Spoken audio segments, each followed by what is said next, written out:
All right, everybody, with that being said, I want to move on tonight and answer a viewer email. Now, this email is gun related. They asked me, is it best to have just one gun that you carry? You know, like they say, fear the man who has just one gun because he probably knows how to use it. That old saying. I more like say, pity the man who has just one gun because he's probably a broke fuck. You know, that whole notion that having one gun makes you the best you can be, you know, that's like saying, well, you only have one car, so you're probably a NASCAR driver because you're just awesome with that one car. That logic doesn't hold through on most things. It really comes down to how much practice and how well you learn the basics, to be honest. But like I said, they want to know, is it better to have just one gun or is it better to have a carry rotation? You know, multiple guns that you choose from, like a set of guns that you carry on a regular basis. Well, I personally like a carry rotation. I have a carry rotation. My carry rotation consists of pretty much 3 guns. Usually a snub-nose revolver, quite often my Chiappa Rhino because it is very friendly recoil-wise and I can practice with it a lot. Then I have something that has more capacity.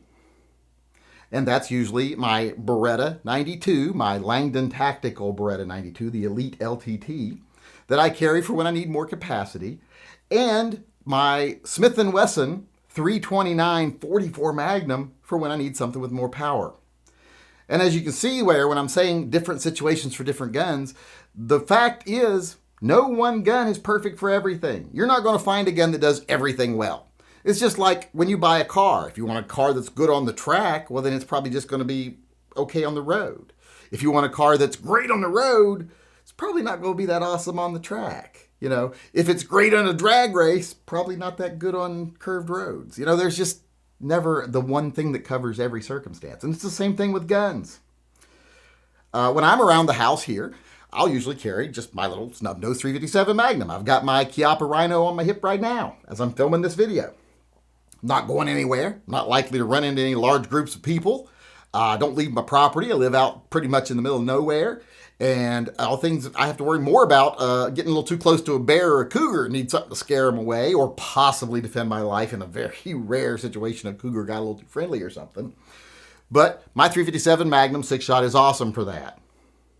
It's perfect for carrying around the house. It's lightweight, it absorbs recoil. I can practice with it a lot because it does absorb recoil. It's just a great everyday all-around carry gun. But if I'm going down to Portland, and let's say I know there's going to be a protest that day or something, and I might find myself in my car swarmed by 50 people with clubs and bricks that are threatening my safety, well, I want something with a little more capacity. I want my Beretta. So that gun is better for that situation. And if I'm going out into the backwoods, like say I'm going to Alaska or I'm going even further north of here, where there might be some larger predators roaming around, I want my 44 Magnum, my 6 shots of 44 Magnum. That gun's way better for that situation. I'd rather go up against, a moose, an angry moose with a club or a switchblade. Not me, the moose having the club or the switchblade. I'd rather have my 44 Magnum. I don't know if my 9mm would be very effective, even though it has more rounds. And it's better for large groups of people. It's not good for angry, moderately armed mooses or mises, whatever you call them. Meese, I guess.